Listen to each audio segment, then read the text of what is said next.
Et bonjour à tous, on se retrouve aujourd'hui pour le résultat de SmackDown du 27 novembre 2020. Et toi qui regardes cette vidéo, n'oublie pas de t'abonner, voilà, ça ne peut que m'aider. Et si tu le fais pas,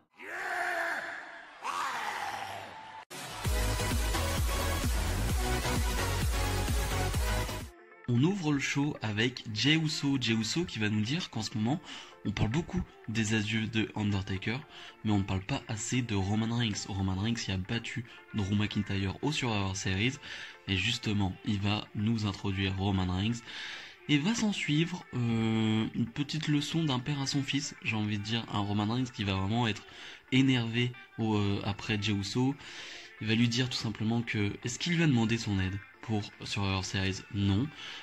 Lui en plus il a perdu avec la team SmackDown, donc les gens ne le respectent pas dans son équipe, et s'ils ne respectent pas Jey Uso, ils ne respectent pas Roman Reigns, donc c'est un problème pour toute la famille. Bref, on a un Roman Reigns qui parle encore une fois en ASMR, un Roman Reigns qui chuchote. Et surtout, je me pose une question, c'est à quoi sert Paul Heyman? À quoi sert Paul Heyman avec Roman Reigns en fait? J'aimais bien au début, c'était cool. Il lui servait de promo, il lui servait de promo guy, je veux dire, mais il était là, il était présent. Là, il est là, mais à part faire des réactions derrière, faire des têtes bizarres, il ne sert à rien du tout. Et ça me pose un problème. Moi, je suis d'accord, Roman Reigns en heel, c'est cool, tout ce qui se passe, c'est cool, mais parlons quand même du fait que Paul Heyman ne sert à rien du tout. Et je trouve que c'est un problème. Dans la durée, c'est un problème. Roman Reigns fait toutes les promos chaque semaine. Paul Heyman ne sert à rien. Bref, c'est une leçon de Roman Reigns à Jey Uso qui est plutôt cool. Mais le fait que Paul Heyman ne parle pas encore une fois, ça me pose quand même un petit problème. Et Otis arrive pour son match, mais Jey Uso qui est assez énervé, hein, on va pas se mytho, va attaquer Otis avec une chaise, va vraiment le détruire, le passer à tabac, Jey Uso et Otis qui étaient les deux derniers membres survivants lors des Survivor Series, hein, de la team SmackDown. Et voilà, Jey Uso qui se venge, qui est un peu énervé, Jey Uso, et au moins on n'a pas le match d'Otis, et ça je suis plutôt très content. Street Profit face à Robert Roode et Dolph Ziggler, un match d'une dizaine de minutes qui passe plutôt bien, hein, c'est assez sympa, mais encore une fois, c'est quelque chose que je dis chaque semaine, mais la Division Tag, j'en ai plus rien à faire, et ce n'est même pas de ma faute, j'ai envie de dire, c'est la WWE qui nous montre qu'en fait, on s'en fout, et eux ils s'en foutent, mais bref, on le dit chaque semaine, et ouais, c'est assez redondant. En plus, la team Robert Roode, Dolph Ziggler, franchement, c'est lourd. J'en peux plus vraiment. Je trouve que ça ne marche pas en fait cette équipe. Je trouve qu'elle ne fonctionne pas. Autant Ziggler, McIntyre, ça fonctionnait très bien. Autant Roode, Ziggler, je trouve pas. Moi, je trouve que ça fonctionne pas du tout.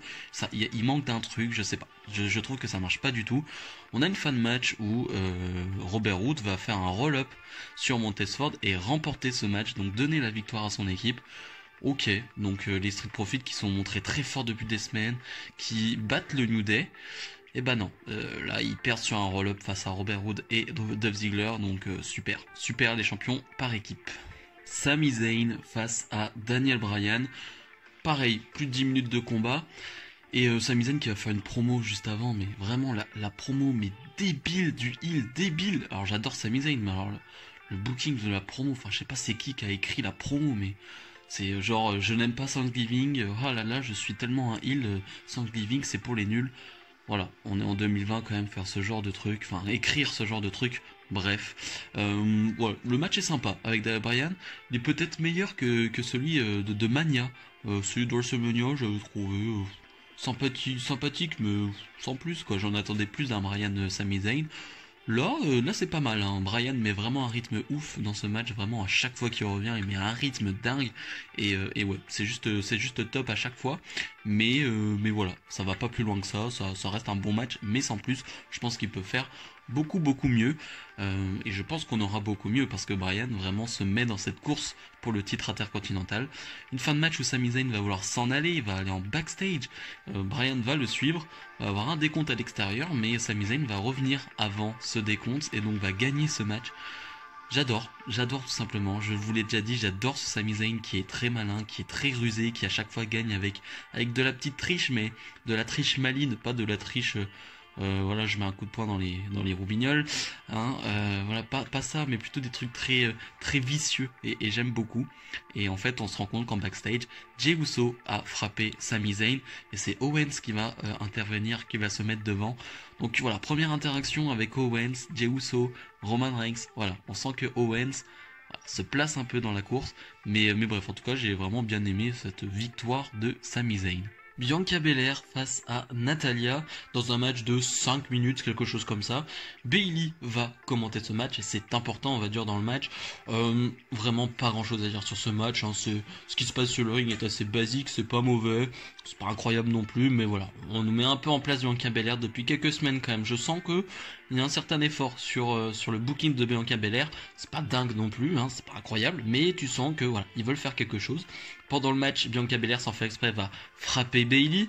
Bayley, qui va vouloir revenir sur le ring, va un peu aider Bianca Belair parce que Natalya va être poussée sur Bayley. Bianca Belair va en profiter pour faire un roll-up et remporter ce match. Donc une bonne victoire pour Bianca Belair. Et tu sens qu'on va sûrement partir sur un Bianca Belair Bayley en feud de mid-card. Et ça, j'aime beaucoup.